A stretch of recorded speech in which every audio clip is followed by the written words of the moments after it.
오늘 이 아침도 우리를 예배자로 불러주시고 세워주셔서 감사합니다. 하늘과 땅에 우리 예배를 받으실 분은 우리 하나님 한 분밖에 없는 줄로 믿고 고백합니다. 각 처에서 마음을 열고 주님을 경배하는 모든 손길들을 기억하시고 주님 그곳마다 찾아가시고 임재하셔서 복의 복을 더하여 주시옵소서. 예수 그리스도의 이름으로 기도하옵나이다.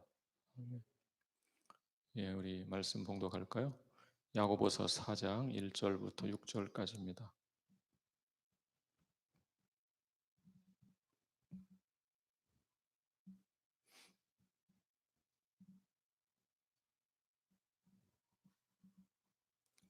예, 저와 함께 한 절씩 교독하겠습니다. 너희 중에 싸움이 어디로부터 다툼이 어디로부터 나느냐? 너희 지체 중에서 싸우는 정욕으로부터 나는 것이 아니냐? 너희는 욕심을 내어도 얻지 못하여 살인하며 시기하여도 능히 취하지 못함으로 다투고 싸우는도다. 너희가 얻지 못함은 구하지 아니하기 때문이요. 구하여도 받지 못함은 정욕으로 쓰려고 잘못 구하기 때문이라. 가늠한 여인들아, 세상과 벗된 것이 하나님과 원수됨을 알지 못하느냐?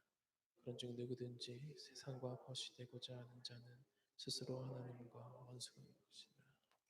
너희는 하나님이 우리 속에 거하게 하신 성령이 시기하기까지 사모한다 하신 말씀을 헛된 줄로 생각하느냐?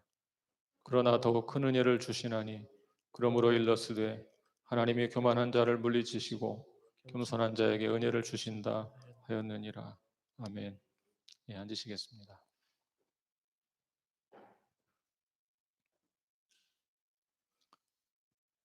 코로나 바이러스 확산으로 온라인 예배를 드리는 것이 벌써 5주째입니다. 교회가 나름대로 언제쯤 다시 예배를 재개하겠다 그런 계획을 가지고 있고 주보를 통해서 계속 안내를 하고 있지만 사실은 학교 개학도 계속 미루어지고 있고 그런 불확실한 상황입니다. 대략 교회가 정한 방침은 정부 당국과 방역 당국의 권고를 지키는 것이 일반적인 일차적인 원칙입니다. 그리고 그 바로미터가 학교의 개학이 되는 것 같습니다. 학교의 개학에 맞추어서 아마도 교회를 다시 오프라인 예배로 전환해서 드리게 될 것 같습니다. 저희가 그렇게 하는 이유는 크게 두 가지입니다. 첫 번째는 우리 모두의 안전을 위해서입니다. 모두 서로 안전을 지키기 위해서이고 두 번째는 교회의 사회적 기능 때문입니다. 사회에서 교회가 더욱 앞서가는 것이 마땅하다고 생각하기 때문에 안전을 위해서 이런 방침을 제시할 때 교회가 잘 따르는 것이 필요한 것 같습니다.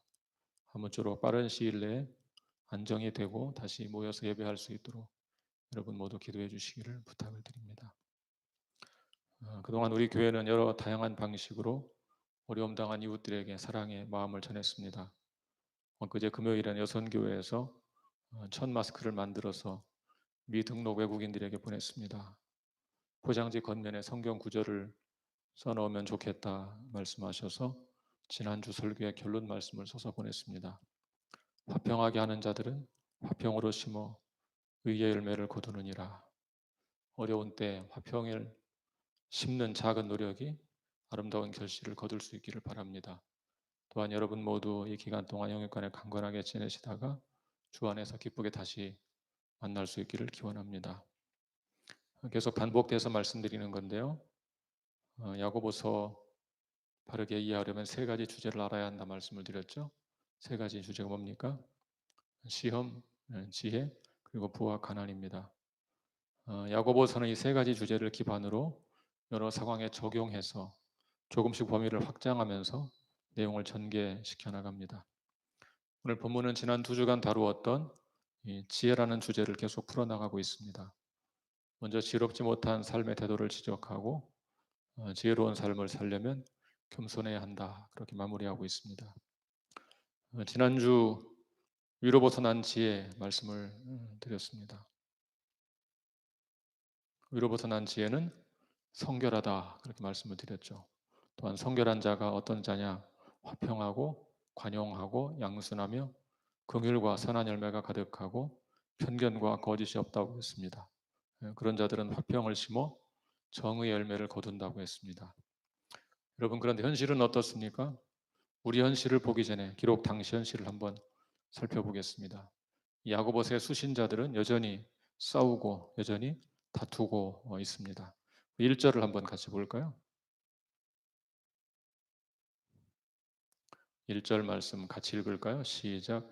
너희 중에 싸움이 어디로부터 다툼이 어디로부터 나느냐? 너희 지체 중에서 싸우는 정욕으로부터 나는 것이 아니냐? 여기 나온 싸움과 다툼이 구체적으로 뭘 가리킬까요? 어떤 학자들은 이것을 실제 물리적인 폭력이라고 해석하기도 합니다. 신자들 가운데 일부가 열심당원이었을 가능성이 높기 때문에 의견 충돌이 벌어졌을 때 실제 물리적인 폭력을 썼을 것이다. 그렇게 추정하는 것입니다. 실제로 싸움과 다툼이라는 단어는 이런 물리적인 폭력에 자주 쓰이는 단어들이기는 합니다. 그러나 문맥을 고려하면 이 단어들을 물리적인 폭력으로 해석하는 것은 무리가 있습니다. 계속 살펴보았지만 야고보서 3장과 4장은 말의 지혜를 중요하게 다루고 있죠. 우리 3장 1절과 2절을 한번 같이 읽어볼까요? 3장 1절 2절. 시작. 내 형제들아 너희는 선생된 우리가 더 큰 심판을 받을 줄 알고 선생이 많이 되지 말라. 우리가 다 실수가 많으니 만일 말에 실수가 없는 자라면 곧 온전한 사람이라 능히 온 몸도 굴레 씌우리라. 또 3장 8절도 같이 읽어보겠습니다. 3장 8절. 시작. 혀는 등이 길들일 사람이 없나니 쉬지 아니하는 악이요 죽이는 독이 가득한 것이라. 이런 말씀들은 모두 말의 지혜를 강조하는 것이죠. 또 4장 11절로 가볼까요? 4장 11절. 시작. 형제들아 서로 비방하지 말라. 형제를 비방하는 자나 형제를 판단하는 자는 곧 율법을 비방하고 율법을 판단하는 것이라. 내가 만일 율법을 판단하면 율법의 준행자가 아니요 재판관이로다. 이 말씀도 역시 비방하는 것은 말로 하는 것을 가리키고 있습니다. 이렇게 오늘 본문의 앞뒤에서 계속 말의 지혜가 얼마나 중요한가를 다루고 있죠. 이런 문맥을 고려한다면 여기 나온 싸움과 다툼은 말로 하는 논쟁과 비판을 가리킬 가능성이 높습니다. 성서 해석의 가장 중요한 원리는 문맥을 따라 해석하는 것이기 때문입니다. 이제 야고보는 그런 싸움과 다툼의 원인에 주목합니다. 원인을 뭐라고 하고 있습니까? 우리 지체 중에서 싸우는 정욕이다. 그렇게 말하고 있죠. 여기 우리 지체는 우리 각 사람 몸을 가리킵니다. 우리 내면에 싸우는 정욕이 원인이 되어서 신자들 간에 다툼이 벌어진다는 것입니다. 여기 정욕을 헬라어로 헤도네라고 하는데요. 그냥 본래 뜻은 기쁨이라는 뜻입니다. 기쁨. 그런데 신약에서 종종 이 단어는 죄가 되는 방종의 기쁨을 가리키는 것으로 사용되곤 했습니다. 디도서 3장 3절을 같이 볼까요? 디도서 3장 3절. 시작. 우리도 전에는 어리석은 자요 순종하지 아니한 자요 속은 자요 여러 가지 정욕과 행락의 종로로 탄 자요 악독과 투기를 일삼은 자요 가증스러운 자요 피차 미워한 자였으나. 여기서 정욕과 행락의 종로로 됐다 말할 때 행락이란 단어가 바로 헤도네, 오늘 본문에 나온 정욕이란 단어입니다. 이 단어 헤도네라는 단어에서 영어의 헤도니즘, 쾌락주의란 단어가 나왔습니다. 헤도네는 본래 기쁨이란 뜻이기 때문에 긍정적 의미로도 쓰일 수 있습니다. 그렇지만 오늘 본문 1절에서는 부정적인 의미로 쓰였습니다. 여러분, 기쁨에도 악한 성향이 존재하죠. 자기 자랑, 시기심, 명예욕, 경쟁심 등 인간의 내면에는 이런 악한 성향의 기쁨이 존재합니다. 일반적으로 그런 것을 쾌락이라고 부르죠. 본문의 정욕으로 번역된 헤도네에는 바로 이런 의미가 담겨 있습니다. 인간의 내면에 이 악한 성향의 기쁨이 존재하기 때문에 사람과 사람 사이에서 싸움과 다툼이 벌어진다는 것이죠. 야고보는 2절에서 공동체를 혼란스럽게 만드는 악한 욕망의 본성을 진단합니다. 2절 같이 읽어볼까요? 2절 말씀. 시작. 너희는 욕심을 내어도 얻지 못하여 살인하며 시기하여도 능히 취하지 못함으로 다투고 싸우는도다. 너희가 얻지 못함은 구하지 아니하기 때문이요. 같은 말씀을 세 번역으로 한번 읽어볼까요? 세 번역으로 같이 읽어보죠. 준비되셨나요? 그래요. 여러분 주보를 좀 보시고 제가 읽어드리겠습니다.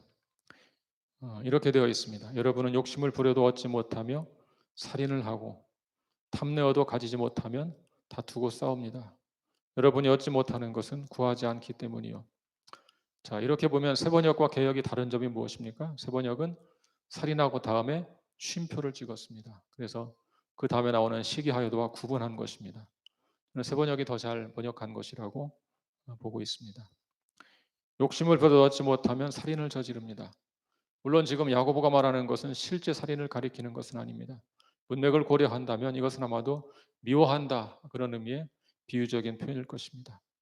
어쩌면 독자들에게 충격을 주기 위해서 살인한다 이런 단어를 사용했을 것입니다. 예수님은 형제를 미워하는 것도 곧 살인한 것이라고 말씀하셨죠. 자, 그 다음에 탐내도 가지지 못하면 다투고 싸운다고 했습니다. 무엇인가를 갖고 싶은 마음이 탐심이죠. 탐심이 있는데 능히 가질 수 없습니다. 그럼 다투고 싸운다는 것이죠. 야고보는 신자들이 얻지 못하는 본질적인 이유를 지적하죠. 뭐라고 지적합니까? 너희가 얻지 못함은 구하지 아니하기 때문이요. 너희가 얻지 못함은 구하지 아니하기 때문이요. 신자들이 얻지 못하는 이유는 사실은 구하지 않기 때문이라는 것입니다. 자, 그럼 도대체 무엇을 구하지 않는다는 말일까요? 오늘 본문에는 구하지 않는 그 내용은 언급하고 있지 않습니다. 그러나 문맥을 살펴보면 그 내용이 무엇인지 알 수 있죠. 자, 3장 1절 한번 다시 볼까요? 3장 1절. 예, 시작. 내 형제들아 너희는 선생된 우리가 더 큰 심판을 받을 줄 알고 선생이 많이 되지 말라. 여기서 야고보는 성도들에게 선생이 되려고 하지 말라고 권고하죠. 또 3장 13절을 볼까요? 3장 13절 시작. 너희 중에 지혜와 총명이 있는 자가 누구냐? 그는 선행으로 말미암아 지혜의 온유함으로 그 행함을 보일지니라. 이 말씀에서는 스스로 지혜와 총명이 있다고 생각하는 자들에게 선행을 통해서 지혜의 온유함으로 그 지혜와 총명을 증명해 보라고 권고합니다. 여러분, 이런 말씀을 통해 우리는 당시 교회의 상황을 짐작할 수 있습니다. 지금 야고보서의 독자들이 속한 교회에 어떤 문제가 있습니까? 교회를 이끌 만한 지혜가 없는 사람들이 자꾸 지도자가 되려고 합니다. 선생이 되려고 합니다. 선생이 될 만한 참된 지혜가 없습니다. 그런데 그런 사람들이 선생이 되려고 애를 씁니다. 자격도 없고 성품도 다듬어지지 못한 사람들이 자꾸 존경받는 지위에 오르고 싶어 하는 것입니다. 이런 사람들을 보고 야고보가 강하게 질책하죠. 너희가 얻지 못함은 구하지 아니하기 때문이다. 너희가 지혜를 얻지 못하는 이유는 구하지 않기 때문이라는 말입니다. 우리 야고보서 1장 5절 한번 같이 읽어볼까요? 야고보서 1장 5절 시작. 너희 중에 누구든지 지혜가 부족하거든 모든 사람에게 후히 주시고 꾸짖지 아니하시는 하나님께 구하라. 그리하면 주시리라. 우리 하나님은 지혜를 구하는 자들에게 후히 주시고 꾸짖지 않는 분입니다. 그러므로 만일 지혜가 없다면 그 이유는 구하지 않았기 때문입니다. 이 말을 한번 반박할 사람이 있을 것입니다. 무슨 소리야? 얼마나 내가 간절히 구했는데, 얼마나 내가 간절히 사모하는데. 야고보는 그런 반박을 예상하고 3절에서 이렇게 말합니다. 구하여도 받지 못함은 정욕으로 쓰려고 잘못 구함이라. 구하여도 받지 못함은 정욕으로 쓰려고 잘못 구하기 때문이라. 우리 하나님은 지혜를 구하는 자들에게 후히 주시고 꾸짖지 않는 분입니다. 그런데 만약 구해도 받지 못했다면 정욕으로 쓰기 위해서 잘못 구했기 때문입니다. 잘못된 동기로 구했다. 그런 말이죠.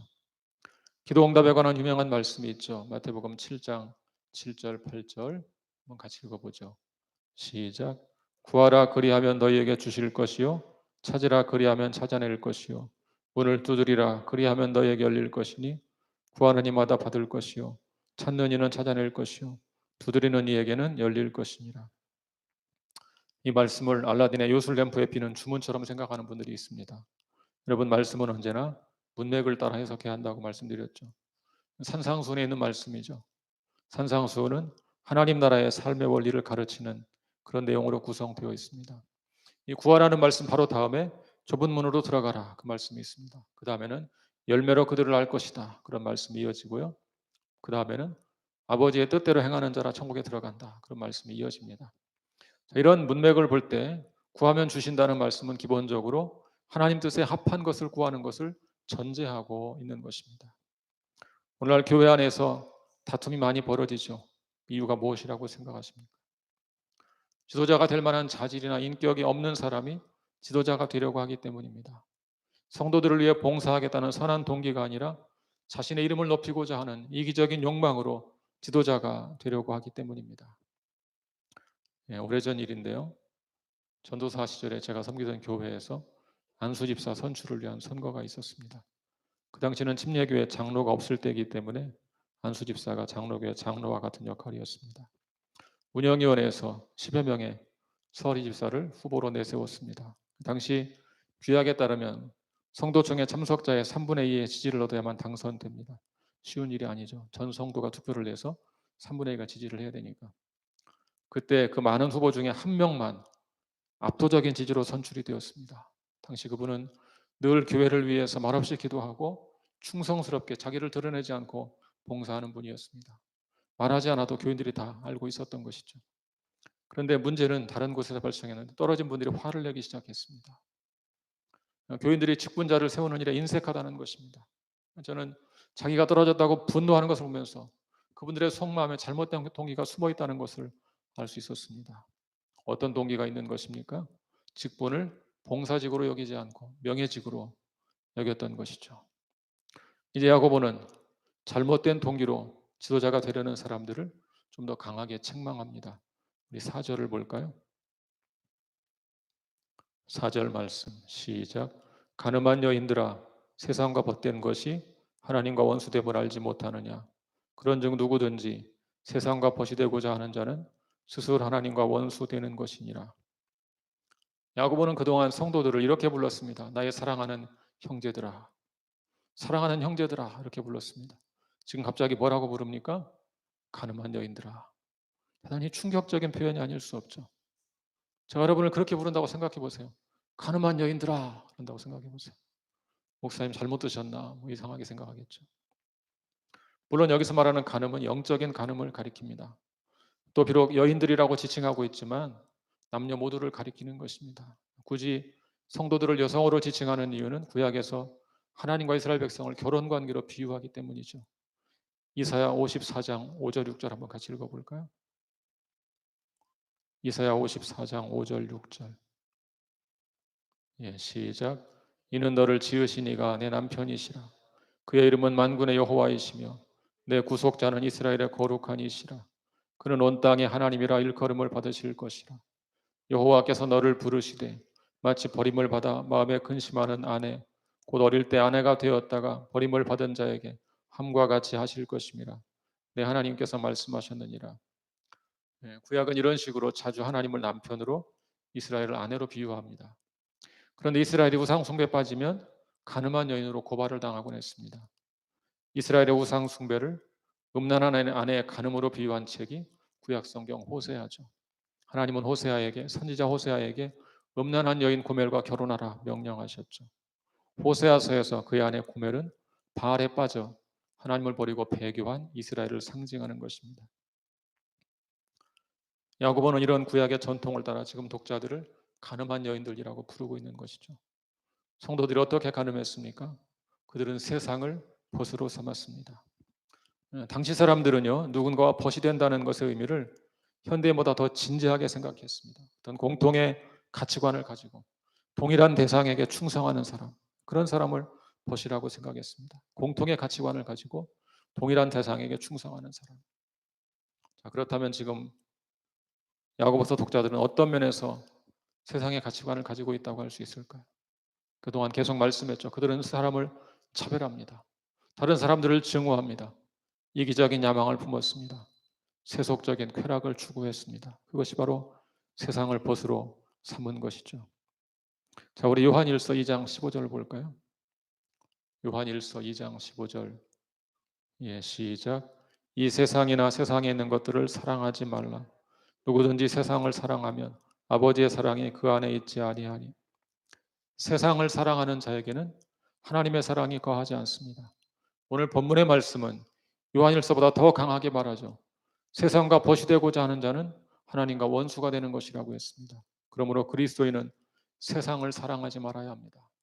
세상과 벗하지 말아야 합니다. 왜냐하면 그것은 하나님과 원수가 되는 길이기 때문입니다. 5절은 4절에 다루었던 영적 간음의 문제를 좀 더 심도 있게 다루죠. 5절을 같이 읽어보겠습니다. 5절 말씀. 예, 시작. 너희는 하나님이 우리 속에 거하게 하신 성령이 시기하기까지 사모한다 하신 말씀을 헛된 줄로 생각하느냐. 이 구절은 야고보서 전체에서 가장 해석하기 어려운 말씀으로 꼽히고 있는 구절입니다. 바르게 해석하기 위해서 몇 가지 해석상의 이슈를 해결해야 합니다. 첫째로 이 구절은 구약을 인용하는 것처럼 보입니다. 그런데 어떤 구절을 인용하는지 알 수가 없습니다. 둘째로 개역에서 성령이라고 번역된 단어가 성령을 뜻할 수도 있지만 인간의 영을 뜻할 수도 있습니다. 무엇이 옳은지 정확히 판단하기가 쉽지 않습니다. 셋째로 문법적으로 성령은 주어가 될 수도 있지만 목적어가 될 수도 있습니다. 성령이 사모한다 이렇게 해석할 수도 있고 하나님이 영을 사모한다 이렇게 해석할 수도 있습니다. 주어가 될 수도 있고 목적어가 될 수도 있습니다. 이 세 가지 이슈를 하나씩 해결하는 것은 가능합니다. 문제는 그렇게 하면 서로가 모순되는 결론이 나올 때가 있다는 것입니다. 신학 해석학 시간이 아니기 때문에 깊이 다루지는 않겠습니다. 중요한 것은 이 단락에서 큰 차원에서 이 구절이 뜻하는 바가 무엇인지 아는 것이겠죠. 전체 단락에서 의미를 알고자 할 때 중요한 것이 문맥이라고 계속 반복해서 말씀을 드렸습니다. 자, 앞에 4절에서 어떤 문제를 다루었습니까? 세상과 벗하는 것이 하나님과 원수된다 그랬죠. 그렇게 연결한다면 5절은 소위 신의 질투를 다루는 말씀이라고 할 수 있죠. 신의 질투. 하나님께서 우리를 질투하기까지 사랑하신다. 구약 성경에 하나님이 질투하신다는 말씀 여러 차례 나오죠. 한번 찾아볼까요? 출애굽기 20장 5절. 예, 출애굽기 20장 5절 한번 같이 읽겠습니다. 시작. 그것들에게 절하지 말며 그것들을 섬기지 말라. 나 내 하나님 여호와는 질투하는 하나님인즉 나를 미워하는 자의 죄를 갚되 아버지로부터 아들에게로 3, 4대까지 이르게 하거니와. 한 절 더 볼까요? 출애굽기 34장 14절. 34장 14절 시작. 너는 다른 신에게 절하지 말라. 여호와는 질투라 이름하는 질투의 하나님임이니라. 하나님 어떤 분이라고 소개하고 있습니까? 질투하시는 하나님이라고 소개합니다. 우리를 사랑하고 사모하시는 분입니다. 어느 정도로? 어느 정도로? 시기하기까지, 질투하기까지 사모하신다는 것입니다. 그러므로 사랑하는 여러분, 세상과 벗하지 마십시오. 세상과 벗하여 하나님과 원수가 되는 길을 선택하지 마십시오. 이제 야고보는 이 단락의 결론을 내리기 시작합니다. 6절을 같이 읽어볼까요? 6절 시작. 그러나 더욱 큰 은혜를 주시나니 그러므로 일렀으되 하나님이 교만한 자를 물리치시고 겸손한 자에게 은혜를 주신다 하였느니라. 6절은 이렇게 시작하죠. 그러나 더욱 큰 은혜를 주신다. 누가요? 누가 큰 은혜를 주십니까? 하나님이 더욱 큰 은혜를 주신다는 말입니다. 자, 지금 바로 앞에서 무슨 말을 하고 있었습니까? 하나님이 시기하기까지 우리를 사모하신다고 했습니다. 우리가 세상과 벗하는 것을 보고 하나님이 질투하신다는 말입니다. 하나님이 질투한다는 것은 매우 두려운 일이죠. 출애굽기에서 뭐라고 했습니까? 하나님은 질투하는 하나님이라서 자신을 미워하는 자의 죄를 갚는다고 했습니다. 죄를 갚는다. 하나님은 세상과 벗하여 하나님과 원수된 자의 죄를 갚는 분이라는 것입니다. 하나님의 질투에서 벗어나기 위해 얼마나 율법을 철저하게 지켜야 될까요? 만약 하나님 우리에게 율법을 완전히 지켜서 질투에서 벗어나라 그랬다고 가정해 보십시오. 우리는 절망했을 것입니다. 6절에서 뭐라고 했습니까? 하나님은 더 큰 은혜를 주신다 그랬습니다. 율법의 요구를 완전히 채우도 남을 큰 은혜를 주신다는 말입니다. 하나님의 질투를 능가할, 하나님의 시기를 능가할 더 큰 은혜를 주신다는 뜻입니다. 사랑하는 여러분, 만약 그 은혜가 아니었다면 우리가 어떻게 지금처럼 하나님 자녀로 살아갈 수 있겠습니까? 우리를 구원하기 위해 아들을 십자가에 내어주신 그 은혜가 아니었다면 어떻게 우리가 지금 영생의 소망 가운데 살 수 있겠습니까? 복음성가 가사처럼 은혜 아니면 살아갈 수 없는 것이 우리의 인생이 아닙니까? 그렇다면 어떤 사람이 그 은혜를 누릴 수 있습니까? 6절 하반절을 보십시오. 그러므로 일렀으되 하나님의 교만한 자를 물리치시고 겸손한 자에게 은혜를 주신다 하였느니라. 여기서 일러스되 그 말은 구약을 인용할 때 쓰는 표현이죠. 잠언 3장 34절을 인용한 것입니다. 같이 읽어볼까요? 시작. 진실로 그는 거만한 자를 비웃으시며 겸손한 자에게 은혜를 베푸시나니. 우리 하나님은요, 교만한 자를 물리치시고 겸손한 자에게 은혜를 주시는 분입니다. 그러므로 하나님 앞에서 겸손히 우리 자신을 낮추어야 합니다. 사랑하는 여러분, 바리새인과 세리의 기도를 기억하십니까? 오늘날 바리새인과 세리가 성전에 기도하러 올라갔습니다. 먼저 바리새인은 이렇게 기도합니다. 하나님, 저는 토색하고 불의하고 간음하는 자들과 같지 않습니다. 이 세리와도 같지 않습니다. 그것을 감사합니다.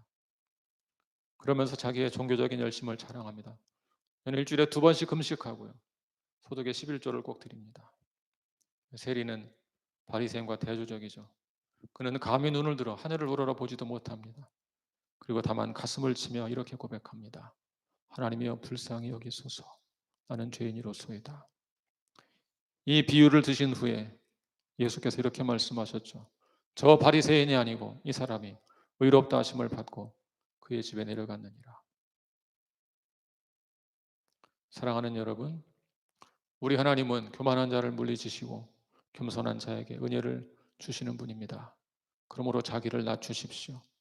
이 세리처럼 그저 겸손히 자기를 낮추고 주님 앞에 고백하십시오. 저는 죄인입니다. 저를 불쌍히 여겨주십시오. 내 죄로 인하여 가슴을 치고 애통하며 고백하십시오. 주님, 저는 죄인입니다. 저를 불쌍히 여겨주십시오. 그럴 때 질투심보다 시기심보다 더욱 크신 우리 하나님의 은혜가 우리를 덮어 주실 것입니다. 주 예수님 그 십자가의 은혜가 우리 허물과 죄를 다 덮어 주실 것이라고 분명히 믿습니다. 같이 기도하겠습니다.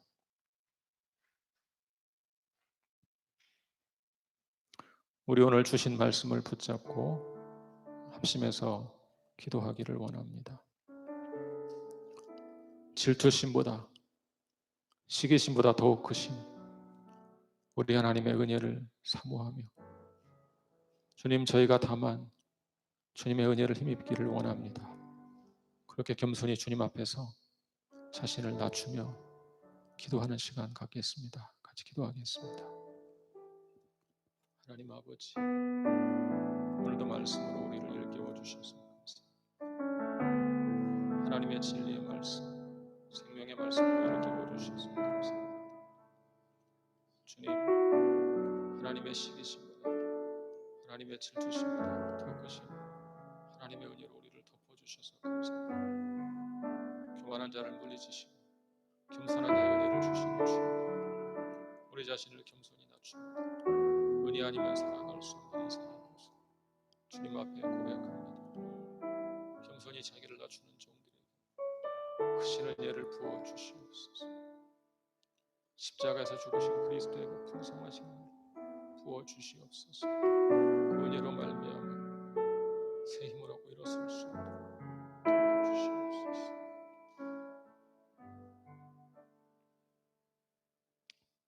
하나님 아버지,